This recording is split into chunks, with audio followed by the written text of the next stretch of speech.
I was elbow deep in white silk and lace when my mother-in-law's name flashed across my phone screen. Eleanor never called during business hours unless something was wrong, so my stomach did a little flip as I grabbed it. "Dana, darling, I need your help," she said, her voice carrying that familiar mix of sweetness and urgency that always preceded a family crisis. "Veronica's engaged again." I closed my eyes and counted to 3. My sister-in-law's engagements were becoming as predictable as seasonal allergies, except they caused more headaches. "That's wonderful," I managed, while carefully setting down the custom veil I'd been working on. "Who's the lucky guy this time?"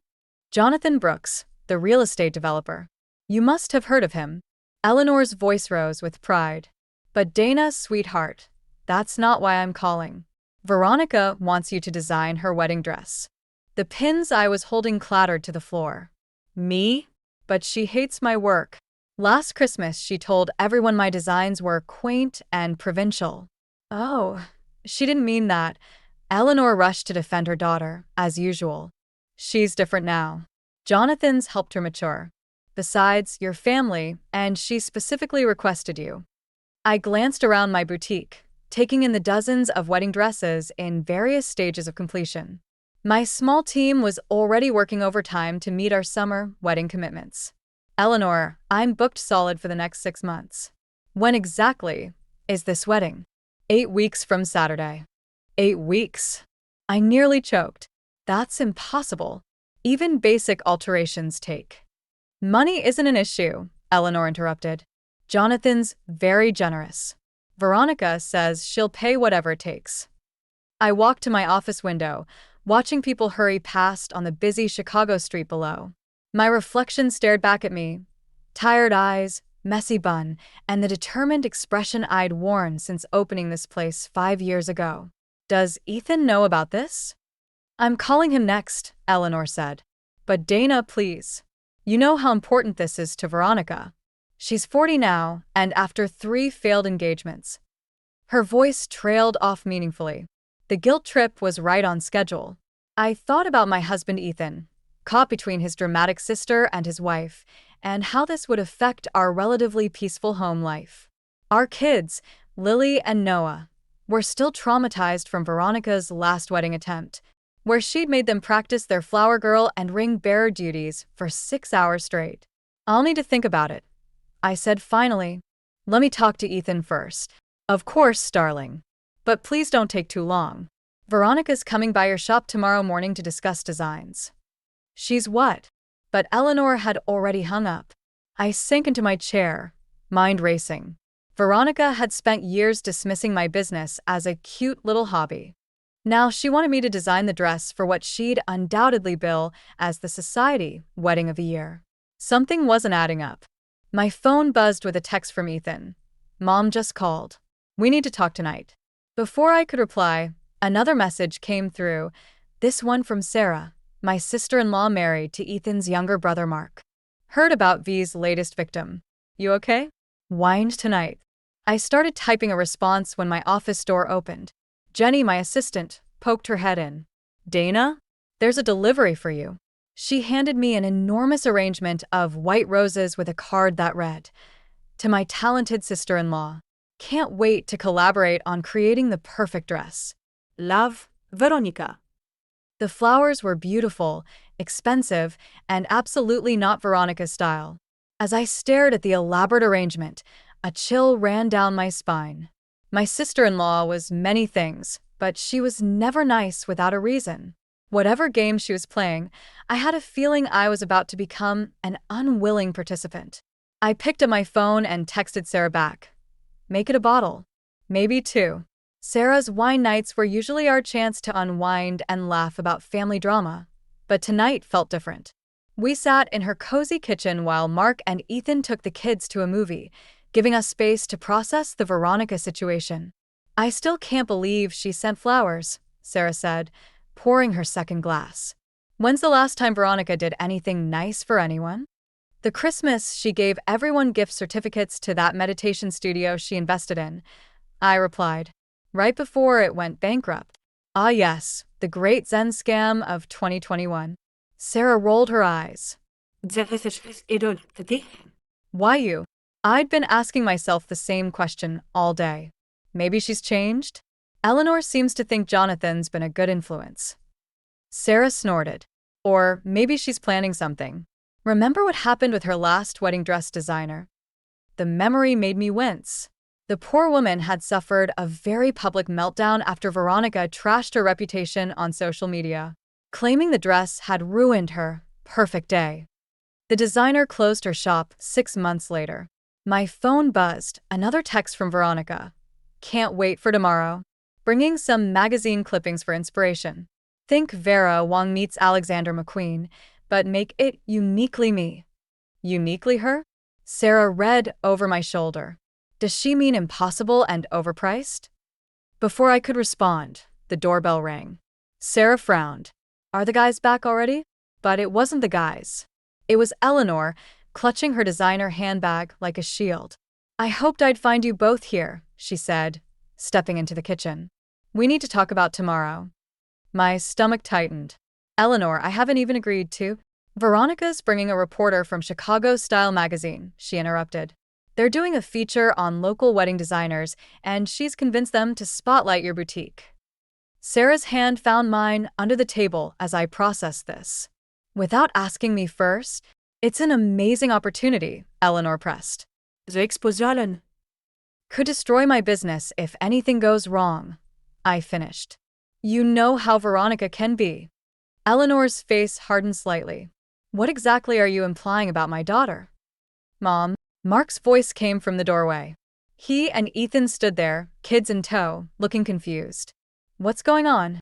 Just discussing Dana's exciting opportunity, Eleanor said brightly. Veronica's arranged. Ambushed, Sarah muttered. A wonderful feature in Chicago Style magazine. Ethan's eyes met mine across the room. After 12 years of marriage, I could read his expression perfectly, torn between supporting me and keeping peace with his family. The kids are tired, he said finally. We should head home. The drive home was quiet until Lily and Noah were safely tucked in bed. Then Ethan joined me in our bedroom, where I was angrily folding laundry. You don't have to do it, he said softly. Don't I? I threw a sock into the drawer, with more force than necessary. Your mother's already told half of Chicago about it. If I back out now, I look unprofessional and ungrateful. Since when do you care what people think? Since your sister made it her mission to turn every family event into a PR opportunity. The words burst out before I could stop them. I'm sorry, but Ethan, this feels wrong. The flowers, the magazine, it's like she's setting something up and I'm walking right into it. He was quiet for a moment. Maybe she's trying to make amends. Or maybe she's trying to make sure I can't say no without looking like the bad guy. I sat heavily on the bed. You know what the worst part is? Part of me wants to do it. To prove I can create something so beautiful even Veronica can't criticize it. Et han satt besidde dock in my hand. Whatever you decide, I'm on your side. But as I lay awake later, his gentle snores beside me, I wondered if that was true. Tomorrow, Veronica would sweep into my boutique with her entourage and her demands, and everyone would expect me to smile and play along. The question wasn't whether I could create her perfect dress. It was whether I could survive being pulled into her orbit without losing myself in the process. My phone lit up with one final text from Veronica. Sweet dreams, sis. Tomorrow's going to be unforgettable. I had a sinking feeling she was right about that. I should have known something was wrong when Veronica showed up to my boutique alone. No entourage, no reporter, not even Eleanor hovering anxiously in the background. Just my sister-in-law in a cream-colored pantsuit that probably cost more than my monthly mortgage payment. The magazine shoot's been postponed, she announced, breezing past me to examine a rack of sample dresses. Creative differences with the editor. But that's not important right now. My shoulders relaxed slightly. So, we can take our time with the consultation? Oh no, we still need to move quickly. She pulled out her phone, scrolling through photos. Jonathan's planning a big announcement at the Chicago Business Awards next month. We need everything perfect by then. Something in her tone made me pause. What kind of announcement? Just boring business stuff. She waved dismissively. Now, about my dress. I'm thinking something dramatic. Statement making. The kind of dress people will remember. Like your last 3 wedding dresses? The words slipped out before I could stop them. Veronica's perfectly lined eyes narrowed. Those were practice runs. This is the real deal. Jonathan's different. Different how? He's successful. Connected. The kind of man who can make things happen. She moved closer, lowering her voice. Did you know he's on the board of the Chicago Fashion Council? My hand froze on the silk sample I was holding. The Fashion Council controlled everything from industry events to small business grants in the city's fashion scene. I'd been trying to get their attention for years. Interesting timing, I said carefully.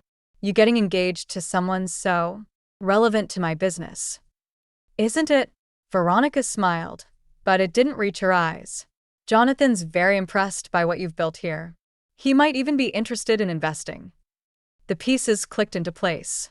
Is that what this is about? Using your wedding dress to get Jonathan's attention? Don't be dramatic, Dana. I'm offering you an opportunity. Your little boutique could become something real.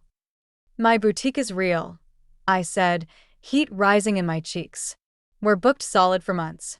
We've won local awards. Local awards? She laughed. Oh, sweetie, don't you want more? Jonathan could make you the premier bridal designer in Chicago. All you have to do is make me look perfect on my big day. I stepped back, studying my sister-in-law's face. And if something goes wrong, like with your last designer? Nothing will go wrong, she said smoothly. Because you're family, and family doesn't disappoint each other, right? Before I could respond, my assistant Jenny burst in. Dana? There's someone here asking about Veronica's wedding. Says she's from the Tribune. Veronica's composure cracked for just a second. I should go. We'll discuss designs tomorrow. She was out the door before I could reply, leaving me with a growing sense of unease. I waited until Jenny left, then called Sarah. I need you to look up something about Jonathan Brooks, I said when she answered. Specifically, his connection to the Fashion Council. Already did, Sarah replied. After last night, I got curious. Dana, he's not on the board. He's never been involved with them at all. My stomach dropped. Are you sure? Positive. But here's what's interesting. His company's in trouble. There are rumors about bankruptcy, failed developments. Some people are saying he's looking for a way to save face. Or looking for someone to save him. I muttered, remembering Veronica's calculated smile. What are you going to do? I looked at the wedding dresses surrounding me, each one representing a bride's dreams and trust. I'm going to make her dress, I said finally.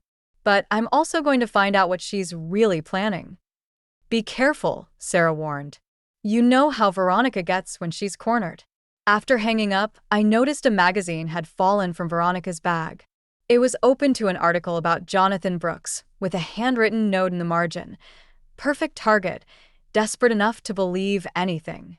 My phone buzzed with a text from Veronica. By the way, Jonathan's invited some very important people to the wedding. Your future could depend on how this goes. No pressure. Face blowing a kiss. I stared at the message, my hands shaking slightly. She wasn't just trying to use me. She was threatening me. Well, two could play at that game. If Veronica wanted a memorable wedding dress, I'd give her one she'd never forget. 3 weeks into designing Veronica's wedding dress, I found myself working late again. Surrounded by crumpled sketches and fabric samples she'd rejected. My phone buzzed with another of her urgent texts. Changed my mind about the neckline. Thinking something more dramatic. Can we meet tomorrow? 7 a.m. I didn't reply. Instead, I gathered my things, ready to head home, when I heard voices from the boutique's front room. Through the partially open door, I spotted Jonathan Brooks talking to Jenny, who was staying late to handle paperwork. Mrs. Whitaker's gone for the day, Jenny was saying. Actually, I'm here to discuss something else. Jonathan's voice was smooth, practiced. We're looking to acquire some properties in this area. Your lease agreement, specifically. My heart stopped. I pressed closer to the door. The building owner's been difficult, Jonathan continued. But once the wedding's over, I'm sure we can convince him to sell. Of course, current tenants will need to relocate. But this location is perfect for us, Jenny protested. We have clients booked months in advance. Business is business. Though I'm sure we could arrange something, depending on how smoothly the wedding preparations go. I'd heard enough. I stepped into the room, making both of them jump. Jenny, could you give us a minute? Once she left, Jonathan's businessman's smile faltered slightly. Dana, I was just threatening my business to ensure good behavior. I kept my voice steady, though my hands were shaking. Does Veronica know about this? Veronica understands what's at stake. This wedding needs to be perfect. The right people are watching. The right people for what? He checked his watch. You should ask your sister-in-law about that. Just remember, your cooperation could make things much easier for everyone. After he left, I called Sarah, but it went to voicemail. Then I tried Ethan. I can't talk now, he said when he answered. I'm at dinner with Veronica and Mom. Without me. A pause. You said you were working late because your sister keeps changing her mind about everything. I took a breath. Ethan, Jonathan was just here. He's planning to force us out of the building after the wedding. That doesn't sound right. Mom says Jonathan's been nothing but generous. Of course she does, I snapped. Your mother thinks Veronica's incapable of doing anything wrong. Dana. No, I'm done. Either you help me figure out what they're really planning, or what? His voice hardened. You'll sabotage the wedding? Make things worse. The line went quiet except for background chatter. I recognized Veronica's laugh, followed by Eleanor's voice. Is that Dana? Tell her we missed her at dinner. Though Veronica's wedding planner had some wonderful ideas about the dress. I hung up before I could hear more. 10 minutes later, an email arrived from an anonymous account. Financial records showing Jonathan's company was nearly bankrupt, along with a draft press release announcing his engagement to prominent Chicago socialite Veronica Hastings and their plans to merge their business interests. My phone buzzed again. Veronica.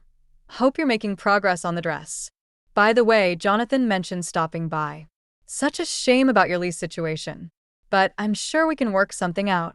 If the dress is perfect, face-blowing a kiss. I looked around my boutique, at the dreams I'd built, the clients who trusted me, the employees who depended on me. Then I looked at the wedding dress mock-up on my mannequin, already bearing Veronica's demanding alterations. The silk would tear easily if the seams were sewn just slightly wrong. The beading could come loose at the worst moment if attached improperly. Small imperfections that wouldn't be noticeable until it was too late. But as I touched the fabric, I remembered my own wedding dress, how it had made me feel beautiful and strong. Even Veronica deserved that moment. Didn't she? My phone lit up one last time. Sarah. Found something about Jonathan and Veronica you need to see. It's worse than we thought. I stared at the message, then at the dress. I'd always believed in creating beauty, in making dreams come true. But sometimes I realized the kindest thing you can do is wake someone up from their dream before it becomes a nightmare. The question was, how far was I willing to go to make that happen? Sarah's discovery about Jonathan and Veronica turned out to be worse than any of us imagined. We met at her house, where she spread documents across her kitchen table, bank statements, court records, and newspaper clippings. 3 other women, Sarah said, pointing to the articles. All within the last 2 years. Jonathan proposes, announces business mergers, then somehow ends up with controlling interest in their companies before the wedding. Then he vanishes, leaving them bankrupt. My hands shook as I read. And Veronica knows about this? She's not a victim, Dana. She's his partner. Sarah pulled up an email chain. They've been planning this for months. The wedding, the dress, the press coverage, it's all about making Jonathan look legitimate to potential investors. I thought about my boutique, about Jonathan's threats. They're using my reputation to boost their credibility. Exactly. And once they're done, Sarah didn't need to finish. My phone buzzed. Veronica was at the boutique for her final fitting. I'd been dreading this moment, but now it felt like an opportunity. When I arrived, she was already wearing the dress, admiring herself in the mirror while Eleanor fussed with the train. It's stunning, Eleanor gushed. Dana, you've outdone yourself. Veronica turned, the silk rustling. It'll do, though the beading could be more elaborate. The society photographers will be looking for something spectacular. The same photographers who covered Jonathan's last 3 almost weddings? The words slipped out before I could stop them. The room went silent. Eleanor's hands froze on the dress. I don't know what you're talking about, Veronica said, but her reflection showed a flicker of panic. I think you do. I moved closer, adjusting the dress with practiced hands. It's a clever scheme. Use my reputation to make the wedding look legitimate, then destroy my business once you've got what you want. Dana, Eleanor gasped. How dare you accuse your sister-in-law? It's fine, Mother, Veronica interrupted, her voice steel-sharp. Dana's just upset because she can't handle a high-profile client. Maybe if she spent less time spreading rumors and more time working, her little shop wouldn't be in trouble. The only trouble my shop is in comes from your fiancé's threats. Je met haar eyes in de mirror. Does Jonathan know you're planning to double-cross him too? Veronica's composure cracked. She spun around, grabbing my arm. If you ruin this for me, you'll what? Destroy my business? Tear apart our family? You're already doing that. Girls, please. Eleanor stepped between us. This is just wedding stress. We can work this out. My phone chimed, a text from Ethan. Mom says you're causing drama at the fitting. What's going on? Before I could respond, Veronica snatched my phone. Still running to my brother with everything? Pathetic. She scrolled through my messages, her face darkening. You've been investigating us? Getting Sarah to dig up lies. The truth, you mean? I reached for my phone, but she held it away. The truth is, you've always been jealous of me. Well, here's some truth for you. The dress is paid for with a bad check. Your lease is being terminated next month. And you're not even invited to the wedding. I just needed your name and your work. That's all you're good for. Eleanor gasped. Veronica, surely you don't mean. Stay out of this, Mother. Veronica snapped.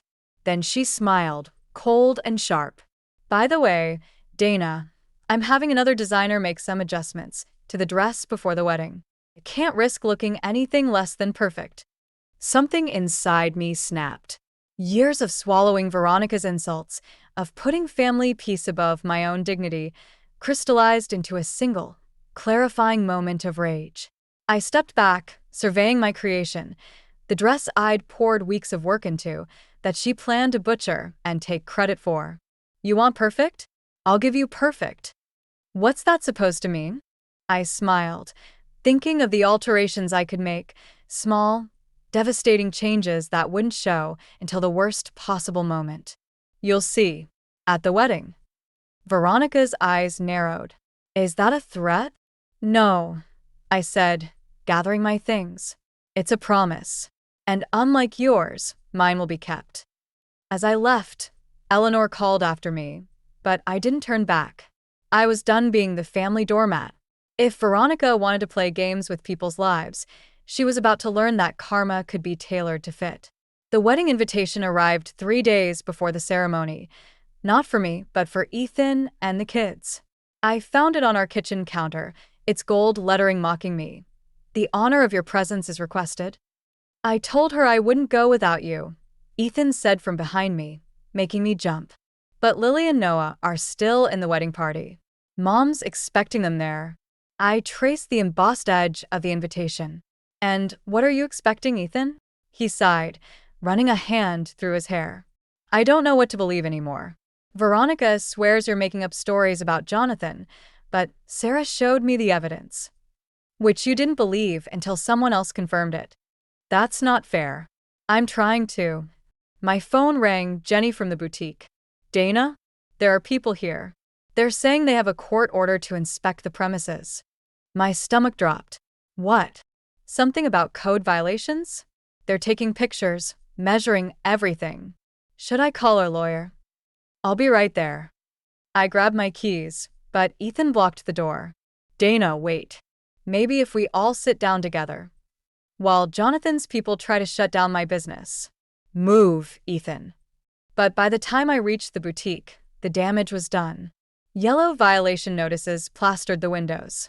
Inside, Brides-to-be were gathering their things, whispering among themselves as a man in a suit handed out business cards. "Lovely space," he said when he saw me. "Shame about the structural issues. And the health code violations. And the expired permits." "What permits?" He smiled, reminding me of Jonathan. "All of them, apparently. We'll need you to cease operations immediately. For public safety, you understand." Jenny appeared at my elbow, clutching a stack of papers. "They're saying we need to refund all outstanding orders. Today. That would bankrupt us." "Yes," the man said pleasantly. "It would." My phone buzzed, a text from Veronica. "Heard about the inspection. So tragic. But Jonathan knows some excellent real estate agents if you need to sell." I deleted it without responding, then noticed an email from Chicago Style magazine. They wanted to interview me about the rumors surrounding my business practices and relationship with the Brooks Hastings wedding. "Dana?" Jenny's voice was small. "What do we do?" I looked around my boutique, at the dreams I'd built, the lives I'd touched. Then I thought about Veronica in my dress, smirking as she destroyed everything I'd worked for.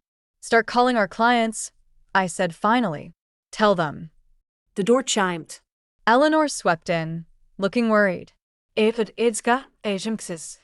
"This is all a terrible misunderstanding. If you'd just apologize to Veronica." "Apologize." I laughed, the sound harsh even to my own ears. "For what? Not letting her destroy my business quietly enough?" "She's family. Surely we can." "Family?" I gestured at the violation notices. "This is what your daughter does to family? She's running a scam with Jonathan, and you're helping her." Eleanor flinched. "You don't understand. Veronica needs this wedding. Jonathan's investors aren't real," I finished. "Just like his business empire isn't real. But you don't care about that, do you? As long as your precious daughter gets what she wants." "Dana." Ethan's voice. "He must have followed me." "That's enough." "No, it's not enough." I turned to face him. "Your sister is about to destroy everything we've built, and you're still defending her." "I'm trying to protect our family." "Which part? The part that's lying or the part that's helping them do it?" The silence that followed was deafening. Eleanor dabbed at her eyes with a monogrammed handkerchief. Ethan stared at the floor. Outside, I could see potential clients walking past, reading the violations, hurrying away. My phone buzzed one final time. "Sarah. Just heard from Mark. Veronica's telling everyone you tried to sabotage the dress. The magazine's running with the story." "Dana, I'm so sorry." I looked at the wedding dress hanging in my workroom, beautiful and poisonous. I'd poured my heart into it, and Veronica had turned it into a weapon. Well, two could play that game. "Jenny," I said quietly, "cancel all appointments for the next 3 days. I have a wedding dress to finish." "Dana," Ethan warned, "whatever you're thinking, you should go."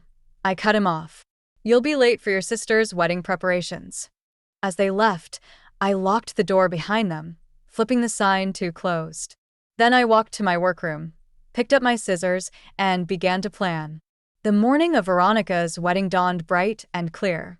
I arrived at the Drake Hotel early, dress bag in hand, and found Sarah waiting in the lobby. "You sure about this?" she whispered as we rode the elevator to the bridal suite. I patted the garment bag. "Just make sure you get those documents to Jonathan before the ceremony." The suite was chaos. Bridesmaids, makeup artists, and Eleanor fluttering around Veronica like anxious butterflies. She saw me in the mirror and smiled, all teeth. "Dana, I didn't expect you to deliver personally." "Wouldn't miss it." I unzipped the bag, revealing the dress in all its glory. The gasps were genuine. It was my finest work, even with the modifications I'd made last night. Veronica ran her hands over the silk. "It's perfect." "Try it on," I suggested. "Make sure everything fits." As she slipped into the dress, I caught Eleanor watching me suspiciously. But the alterations were invisible. The weakened seams, the strategically loosened beading, the hem shortened just enough to make walking treacherous. "Something feels different," Veronica frowned, adjusting the bodice. "Just pre-wedding jitters," Eleanor soothed. You look stunning. My phone buzzed. A text from Sarah. Documents delivered. Jonathan's reading them now. I smiled. Well, my work here is done. Good luck, Veronica. You're not staying to help? Eleanor asked. I wasn't invited, remember? I was halfway to the door when Veronica called out, I know what you did. The room went silent. I turned slowly. What? The dress. She smiled, but her eyes were cold. Did you really think I wouldn't have it checked? Your little alterations were amateur hour. My stomach dropped as she reached for a garment bag hanging in the corner. Fortunately, I had a backup made. Exact copy, but without the sabotage. Eleanor gasped. Dana, you didn't. Oh, she did. Veronica laughed. And now I have proof. The magazine will love this story. Respected designer tries to ruin society wedding out of jealousy. Jealousy. I stepped closer. You and Jonathan are running a scam. Sarah just delivered proof to your fiancé, bank records, court documents, everything. Jonathan already knows about those. We planned it together. She smirked. Did you really think he'd believe your little investigation? The door burst open. Jonathan stood there, face ashen, holding the papers Sarah had delivered. But it wasn't our evidence he was clutching. Care to explain this? He thrust the papers at Veronica. My lawyers just found them. You've been transferring money from my accounts for months. Veronica's composure cracked. Darling, I can explain. To the police? He turned to the bridesmaids. Show's over, ladies. Weddings canceled. No. Veronica lunged forward, but the altered dress betrayed her. The weakened seam split. The shortened hem caught her heel, and she stumbled. The backup dress went flying from her hands, landing in a punch bowl. You planned this, she snarled at me. You knew the dress would fail. I knew you would, I corrected. The dress was just insurance. The real trap was making you think you'd caught me. While you were focused on my amateur alterations, Sarah was following your money trail. Eleanor stepped between us. Girls, please. Stay out of it, mother. Veronica snapped. This is business. No, I said quietly. This is family. And you forgot the first rule of dressmaking. Always check the lining for hidden flaws. Jonathan was already calling his lawyers. The bridesmaids were fleeing. And Veronica stood in her sabotage dress, watching her carefully constructed world unravel at the seams. You've ruined everything, she whispered. You did that yourself. I just made sure everyone could see it. As I left, Eleanor called after me. Dana, wait. But I kept walking. In my purse was a copy of all the evidence, enough to save my boutique and expose Jonathan's schemes. The magazine would get their story, but not the one Veronica had planned. My phone buzzed one last time, Ethan. Just heard what happened. Coming home. We need to talk. I took a deep breath, feeling lighter than I had in weeks. Sometimes the best revenge isn't about destroying someone else's dreams. It's about refusing to let them destroy yours. 6 months after the wedding that never was, I stood in my newly renovated boutique, pinning a wedding veil on a beaming bride. The magazine article had run, not Veronica's planned exposé, but a piece about small business resilience and fraud prevention. The publicity had brought in more clients than ever. The bell chimed, and Eleanor walked in, looking smaller somehow, more human. She waited quietly until I finished with my client. The place looks wonderful, she said, running her hand along a display of silk samples. The new lighting really shows off the dresses. The settlement money from Jonathan helped. I straightened a mannequin's collar, though I suspect that was more about keeping his other victims quiet than any real remorse. Dana, about that day. Eleanor paused. I should have seen what was happening. With Veronica, with everything. You saw what you wanted to see. We all did. She nodded, pulling an envelope from her purse. This came for you. From Veronica. My hands froze on the silk. Where is she? Treatment center in Arizona. For. Eleanor swallowed. For compulsive behavior and trauma. She asked me not to tell anyone, but you deserve to know. I took the envelope, feeling its weight. Inside was a check, repayment for the wedding dress, and a note. I'm learning to make things instead of breaking them. Maybe someday I'll understand why that was so hard before. V. The bell chimed again.